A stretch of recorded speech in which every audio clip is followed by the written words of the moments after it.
Hello friend.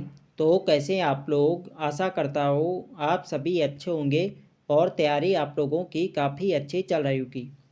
तो देखो, आज की क्लास करंट अफेयर्स की क्लास यहाँ पे रहेगी।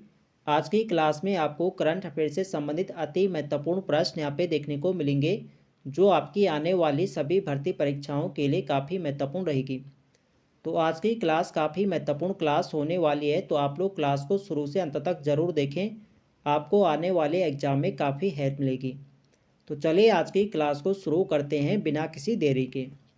फर्स्ट क्वेश्चन यहाँ पे देखेंगे। 28 जनवरी 2025 को प्रधानमंत्री मोदी ने 38वें राष्ट्रीय खेलों का उद्घाटन कहाँ किया है। तो यहाँ पे आप लोग ऑप्शन देख सकते हैं। इसका जो सही आंसर है ये ऑप्शन बी, राजीव गांधी अंतर्राष्ट्रीय स्टेडियम, रायपुर, देहरादून। तो 38वें राष्ट्रीय खेलों की जो मेजबानी करी है ये करी है उत्तराखंड राज्य ने, और इनका शुभारंभ हुआ था 28 जनवरी 2025। और उद्घाटन किसने किया था, तो उद्घाटन किया था प्रधानमंत्री नरेंद्र मोदी ने राजीव गांधी अंतर्राष्ट्रीय स्टेडियम, रायपुर, देहरादून में। ये आपको ध्यान रखना है। अगला प्रश्न यहाँ पे देखेंगे। गणतंत्र दिवस परेड 2025 में उत्तराखंड की झांकी किस विषय पर आधारित है। तो इसका जो सही आंसर है यह ऑप्शन बी, सांस्कृतिक विरासत एवं साहसी खेल। गणतंत्र दिवस परेड 2025 में उत्तराखंड की झांकी का जो विषय था ये था सांस्कृतिक विरासत एवं साहसी खेल। ये आपको ध्यान रखना है। और उत्तराखंड की झांकी को कौन सा स्थान मिला था, तो ये मिला था तीसरा। ये भी आपको ध्यान रखना है। पहला स्थान किसका रहा था, तो पहला स्थान रहा था उत्तर प्रदेश की झांकी का, और तीसरा स्थान रहा था उत्तराखंड राज्य का। ये आपको ध्यान रखना है। अगला प्रश्न यहाँ पे देखेंगे।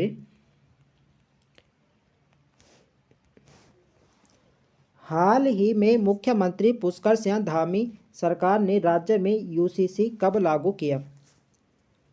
तो यूसीसी कब लागू किया गया था उत्तराखंड राज्य में, तो ये किया गया था 27 जनवरी 2025 को। ऑप्शन बी इसके यहाँ पे सही आंसर है।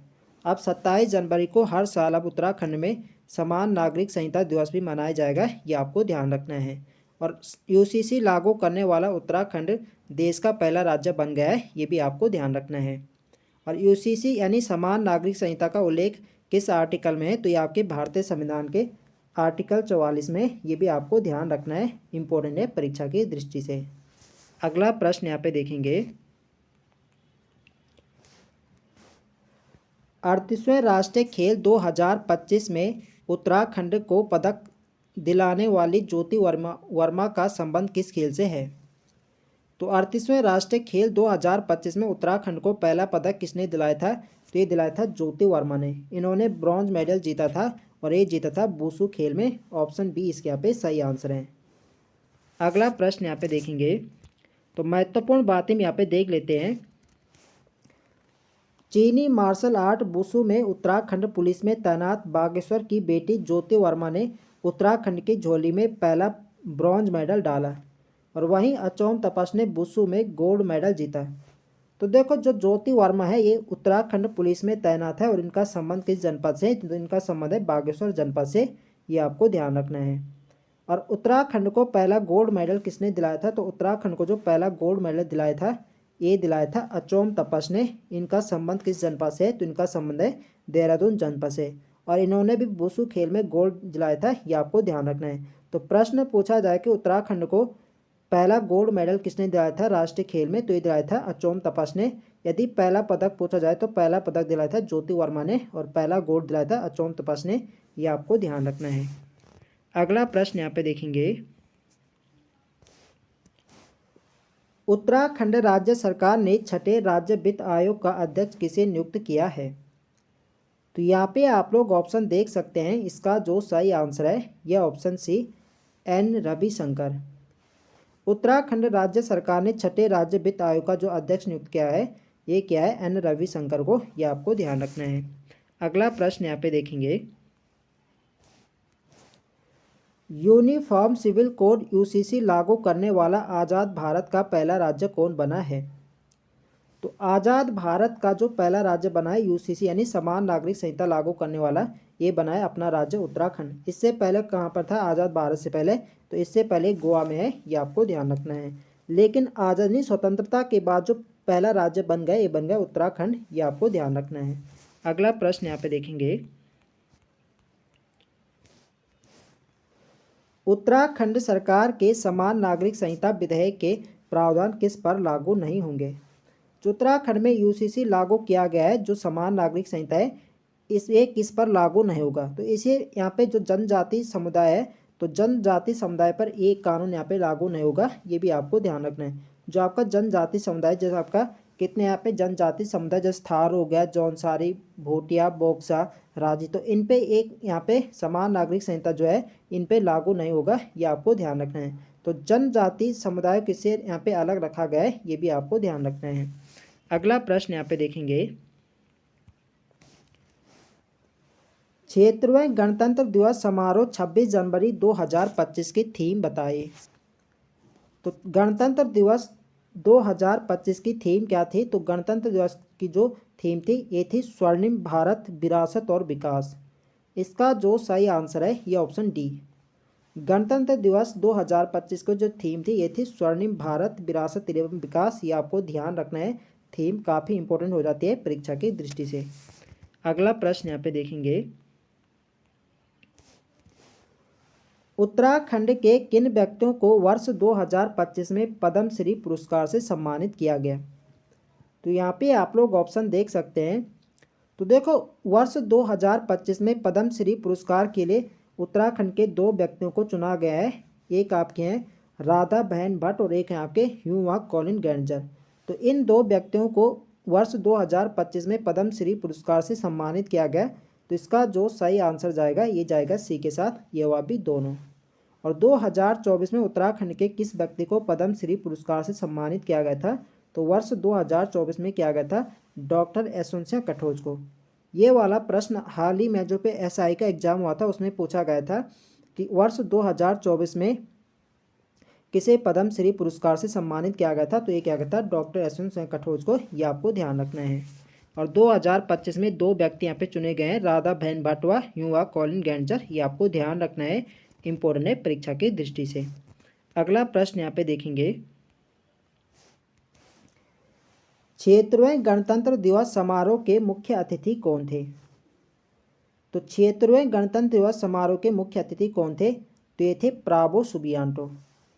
प्राबो सुबियांटो गणतंत्र दिवस समारोह के मुख्य अतिथि थे, ये आपको ध्यान रखना है। और ये किस देश के राष्ट्रपति हैं, तो ये हैं इंडोनेशिया के राष्ट्रपति, ये भी आपको ध्यान रखना है।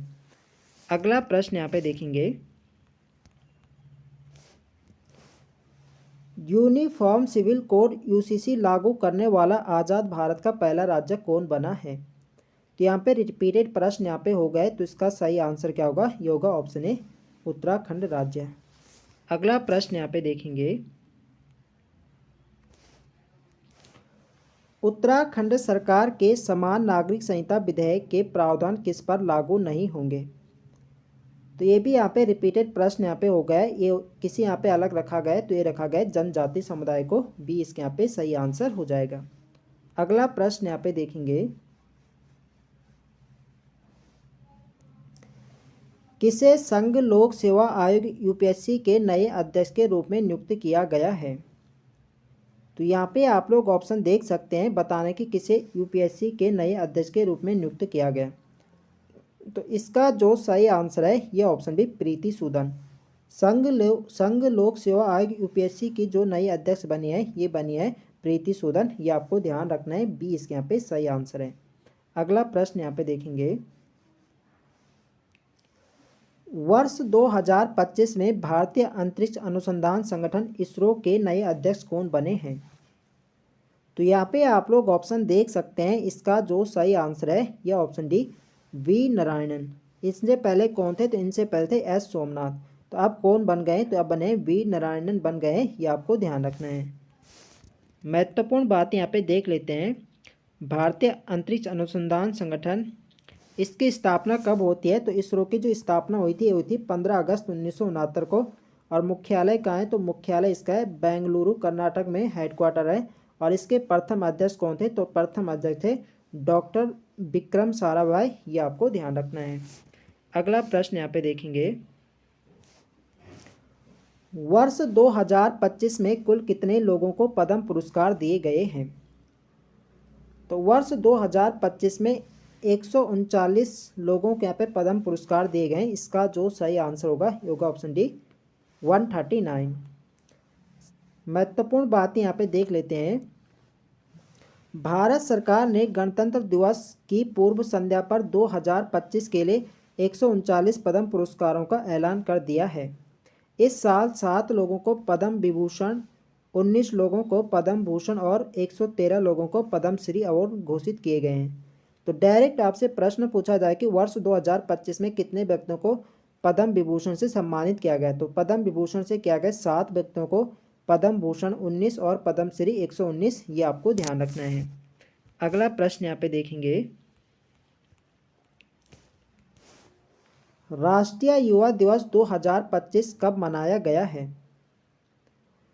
तो राष्ट्रीय युवा दिवस कब मनाया जाता है? तो ये मनाया जाता है 12 जनवरी को। इसका जो सही आंसर होगा ये होगा ऑप्शन डी। डी इसके यहाँ पे राइट आंसर है। इस वर्ष की थीम क्या थी? तो थीम थी यहाँ पे राष्ट्र निर्माण के लिए युवा सशक्तिकरण, ये आपको ध्यान रखना है। अगला प्रश्न यहाँ पे देखेंगे, केंद्रीय रिजर्व पुलिस बल सीआरपीएफ के नए महानिदेशक के रूप में किसे नियुक्त किया गया है? तो यहाँ पे आप लोग ऑप्शन देख सकते हैं बताने की सीआरपीएफ के नए महानिदेशक किसे नियुक्त किया गया है। तो सीआरपीएफ के जो नए महानिदेशक बने हैं ये बने ज्ञानेंद्र प्रताप सिंह। इसका सही आंसर है ऑप्शन ए। अगला प्रश्न यहाँ पे देखेंगे, जनवरी 2025 में किन खिलाड़ियों को मेजर ध्यानचंद खेल रत्न से सम्मानित किया गया? तो जनवरी 2025 में किन खिलाड़ियों को मेजर ध्यानचंद खेल रत्न से सम्मानित किया गया, ये आपको बताना है। तो देखो वर्ष 2025 में 5 व्यक्तियों को मेजर ध्यानचंद खेल रत्न से सम्मानित किया गया। वो आपके हैं मनु भाकर, डी गुकेश, हरमनप्रीत सिंह और प्रवीण कुमार। तो इन 4 व्यक्तियों को यहाँ पे मेजर ध्यानचंद खेल रत्न से सम्मानित किया गया है वर्ष 2025 में। तो यहाँ पे 5 नहीं बल्कि कितने 4। तो इसका जो सही आंसर जाएगा ये जाएगा डी के साथ उपयुक्त सभी। तो आपको ध्यान रखना है मनु भाकर, डी गुकेश, हरमनप्रीत सिंह और प्रवीण कुमार।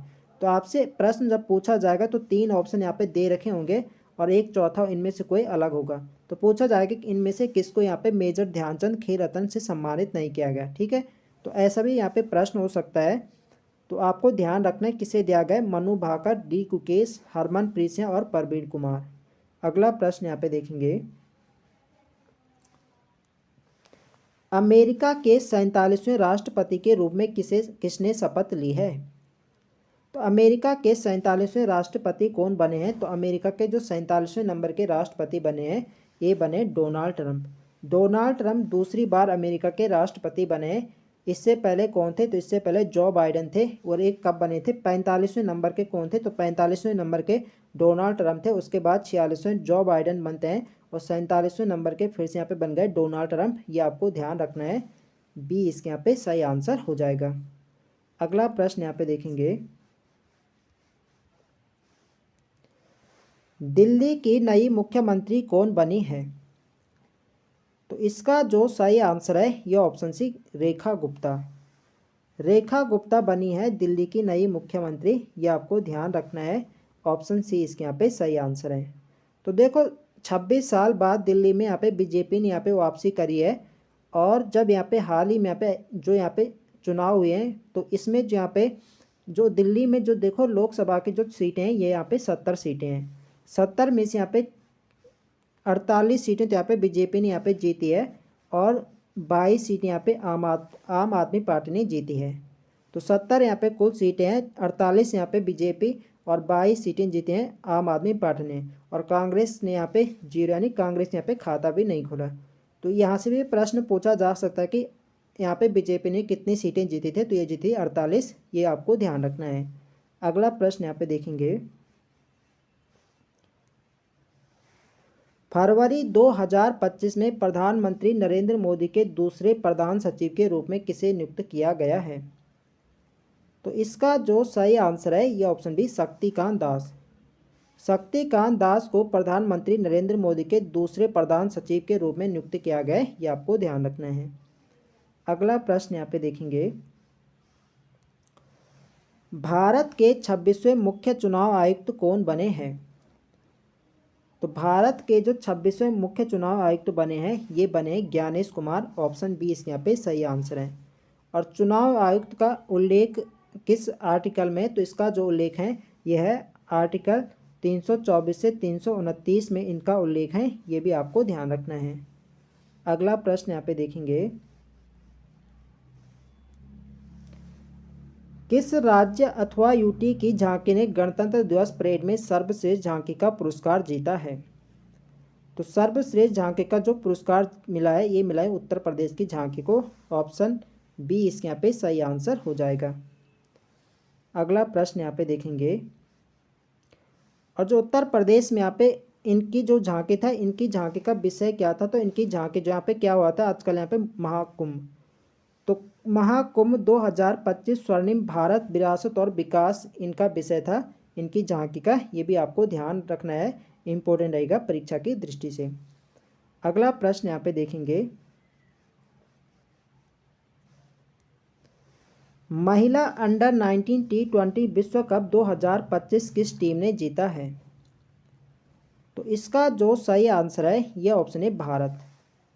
महिला अंडर 19 T20 विश्व कप 2025 का खिताब भारत ने जीता है, ये आपको ध्यान रखना है। तो देखो जो ये महिला अंडर 19 T20 है इसका इस बार दूसरा संस्करण था, और पहले जो संस्करण हुआ था पहला संस्करण भी भारत ने जीता है, और दूसरी बार ये लगातार भारत ने जीता है, ये आपको ध्यान रखना है। और इस बार किसे हराकर जीता है? तो ये जीता है दक्षिण अफ्रीका को। तो यहाँ से क्वेश्चन बन सकता है कि महिला अंडर 19 T20 विश्व कप भारत ने किसे हराकर जीता है? तो ये जीता है दक्षिण अफ्रीका को, ये आपको ध्यान रखना है। अगला प्रश्न यहाँ पे देखेंगे, विश्व आर्द्र भूमि दिवस 2025 कब मनाया गया है? तो इसका जो सही आंसर है ये ऑप्शन बी 2 फरवरी। 2 फरवरी को विश्व आर्द्र भूमि दिवस मनाया जाता है, ये आपको ध्यान रखना है। अगला प्रश्न यहाँ पे देखेंगे, तो यहाँ पे महत्वपूर्ण बातें यहाँ पे देख लेते हैं। विश्व आर्द्र भूमि दिवस 2025 का विषय जो इसकी थीम थी ये थी हमारे साझा भविष्य के लिए आर्द्र भूमि की रक्षा करना। तो हमारे साझा भविष्य के लिए आर्द्र भूमि की रक्षा करना ये इस बार की थीम थी, ये आपको ध्यान रखना है। अगला प्रश्न यहाँ पे देखेंगे, जनवरी 2025 में किस राज्य अथवा यूटी के वर्जिन नारियल तेल को जीआई टैग प्रदान किया गया है? तो इसका जो सही आंसर है ये ऑप्शन ए, ये यहाँ पे होगा अंडमान और निकोबार द्वीप। अंडमान और निकोबार द्वीप के वर्जिन नारियल तेल को 2025 में जीआई टैग प्रदान किया गया है, ये आपको ध्यान रखना है। अगला प्रश्न यहाँ पे देखेंगे, भारतीय रिजर्व बैंक आरबीआई के 26वें गवर्नर कौन बने हैं? तो आरबीआई के 26वें गवर्नर कौन बने हैं? तो ये बने हैं संजय मल्होत्रा। इसका सही आंसर है ऑप्शन ए। महत्वपूर्ण बात यहाँ पे देख लेते हैं, आरबीआई का मुख्यालय कहाँ है? तो भारतीय रिजर्व बैंक का जो मुख्यालय है मुंबई महाराष्ट्र में। और इसकी स्थापना कब हुई थी? तो इसकी जो स्थापना हुई थी 1 अप्रैल 1935 को आरबीआई की स्थापना होती है। और इसके जो प्रथम गवर्नर थे ये थे सर ऑसबोर्न स्मिथ, इसके पहले गवर्नर थे। और प्रथम भारतीय गवर्नर कौन थे? तो प्रथम जो भारतीय गवर्नर थे आरबीआई के ये थे सीडी देशमुख, ये आपको ध्यान रखना है। अगला प्रश्न यहाँ पे देखेंगे, 34वें ब्याज सम्मान से किसे सम्मानित किया गया है? तो इसका जो सही आंसर है ये ऑप्शन सी सूर्यबाला। सूर्यबाला को 34वें ब्याज सम्मान से सम्मानित किया गया है, ये आपको ध्यान रखना है। इस वर्ष इसकी देखो जो इन्हें सूर्यबाला को यहाँ पे 34वें ब्याज सम्मान से सम्मानित किया गया था, तो इन्हें किया गया था इनका जो उपन्यास है कौन देश को वासी बेणु की डायरी। तो आपसे प्रश्न पूछा जाए कि सूर्यबाला को 34वें ब्याज सम्मान उनके किस उपन्यास के लिए दिया गया है? तो ये दिया गया है कौन देश को वासी बेणु की डायरी के लिए ने 34वें ब्याज सम्मान से सम्मानित किया गया है, ये आपको ध्यान रखना है, इम्पोर्टेंट है परीक्षा की दृष्टि से। अगला प्रश्न है हमारा, दिसंबर 2024 में दुनिया के सबसे युवा शतरंज चैंपियन कौन बने हैं? तो दुनिया के सबसे युवा शतरंज चैंपियन कौन बने हैं? तो ये बने हैं अपने भारत के डी गुकेश। इसका सही आंसर होगा ऑप्शन बी। डी गुकेश बने दुनिया के सबसे युवा शतरंज चैंपियन, ये आपको ध्यान रखना है। महत्वपूर्ण बात यहाँ पे देख लेते हैं। गुकेश ने सिंगापुर में फीडे विश्व शतरंज चैंपियनशिप के फाइनल और 14वें मैच में चीन के डिंग लिरेन को हराकर 18वीं विश्व शतरंज चैंपियन जीती है। तो आपसे प्रश्न पूछा जा सकता है कि जो डी गुकेश हैं इन्होंने किसे हराकर जीता है, तो ये जीता है चीन के जो डिंग लिरेन है, इन्हें हराकर 18वीं विश्व शतरंज चैंपियनशिप जीती है, ये आपको ध्यान रखना है। अगला प्रश्न यहाँ पे देखेंगे, कौन सा राज्य अथवा यूटी खेलो इंडिया शीतकालीन खेल 2025 की मेजबानी करेगा? तो खेलो इंडिया शीतकालीन खेल 2025 की मेजबानी कौन सा राज्य करेगा? तो ये करेगा जम्मू कश्मीर एवं लद्दाख। जम्मू कश्मीर एवं लद्दाख जो यूटी हैं, ये 2025 के शीतकालीन खेल की मेजबानी करेगा, ये आपको ध्यान रखना है। तो इसका जो सही आंसर जाएगा, ये जाएगा डी के साथ, ये आप भी दोनों। अगला प्रश्न यहाँ पे देखेंगे, विश्व मानव अधिकार दिवस 2024 कब मनाया गया है? तो यहाँ पे आप लोग ऑप्शन देख सकते हैं, इसका जो सही आंसर है ये ऑप्शन है 10 दिसंबर। तो 10 दिसंबर को मनाया जाता है विश्व मानव अधिकार दिवस, ये आपको ध्यान रखना है। तो इस वर्ष की जो थीम थी ये थी यहाँ पे हमारे अधिकार हमारा भविष्य अभी। तो हमारे अधिकार हमारा भविष्य अभी, इसकी क्या थी? थीम थी, ये आपको ध्यान रखना है। अगला प्रश्न यहाँ पे देखेंगे, दिसंबर 2024 में किस राज्य ने रेस्टोरेंट और कार्यक्रमों सहित सार्वजनिक स्थानों पर गौ मांस की खपत पर प्रतिबंध लगा दिया है? तो किस राज्य ने रेस्टोरेंट हो गया कार्यक्रमों सहित सार्वजनिक स्थानों पर गौमांस की खपत पर प्रतिबंध लगा दिया है? तो गौमांस की खपत पर जो प्रतिबंध लगाया है, ये लगाया है असम सरकार ने, इसका सही आंसर है ऑप्शन सी। अगला प्रश्न यहाँ पे देखेंगे, इंदिरा गांधी शांति पुरस्कार 2025 से किसे सम्मानित किया जाएगा? तो इसका जो सही आंसर है यह option B, Michelle Bachelet. Michelle Bachelet को इंदिरा गांधी शांति पुरस्कार 2024 से सम्मानित किया गया है, इसका सही आंसर है ऑप्शन बी, मिशेल बैचलेट, ये आपको ध्यान रखना है। अगला प्रश्न यहाँ पे देखेंगे, तो आज के लिए यहाँ पे इतने प्रश्न हैं। तो आई होप आप सभी को वीडियो पसंद आए तो फ्रेंड्स वीडियो को लाइक करें, शेयर करें, और जो लोग चैनल पर नए हैं चैनल को सब्सक्राइब करें। मिलते हैं नेक्स्ट वीडियो में, तब तक के लिए जय हिंद दोस्तों।